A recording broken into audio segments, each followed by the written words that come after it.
আসসালামু আলাইকুম everyone, welcome back to my channel. আমি কল্পনা জাহান। আজকে আবারও একটা রেসিপি নিয়ে হাজির হলাম। সবাইকে সাথে থাকার অনুরোধ রইল। আজকে আমি বানাবো গরমের দিনে ঠান্ডা ঠান্ডা ম্যাঙ্গো পুডিং।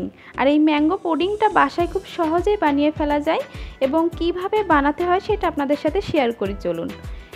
এখানে আমি মাত্র 2টা ম্যাঙ্গো নিয়েছি। ম্যাঙ্গোটা একটু বেশি পাকা ছিল আর কি।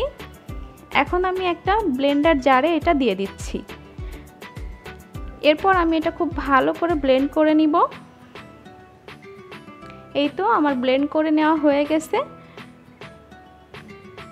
এখন একটা প্যানে আমি 1/2 লিটার লিকুইড দুধ নিয়ে নিচ্ছি।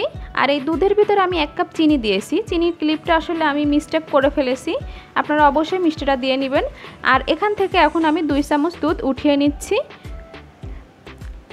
এই দুধটা আমি 1 চামচ আগার আগার পাউডার দিয়ে একটু মিক্সড করে নিব।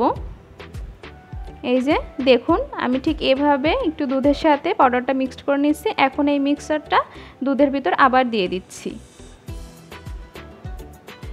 এরপর আমি আমের পাল্পটা দিয়ে দিব। এই তো এখন আমি অনবরত নাড়তে থাকবো, নেড়ে নেড়ে ঘন করে নিব।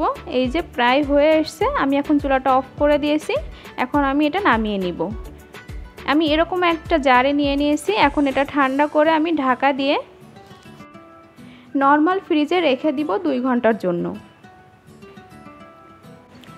2 ঘন্টা পর ফিরে আসলাম। দেখুন কতটা পারফেক্টলি হয়ে গেছে। এখন আমি একটা ছুরির সাহায্যে একটু ছাড়িয়ে নিচ্ছি। এরপর আমি মোল্ড আউট করে নিব। এই তো দেখুন কত সুন্দর পারফেক্টলি পুডিংটা আমার হয়ে গেছে। এরকম ঠান্ডা ঠান্ডা পুডিং যদি গরমে বানিয়ে সবাইকে সারপ্রাইজ দেওয়া যায় তাহলে সবাই তো খুব খুশি হবে এবং এটা খেতেও অনেক মজার।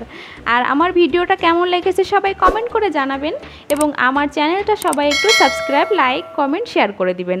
আর সবাই ভালো থাকবেন। আসসালামু আলাইকুম সবাইকে।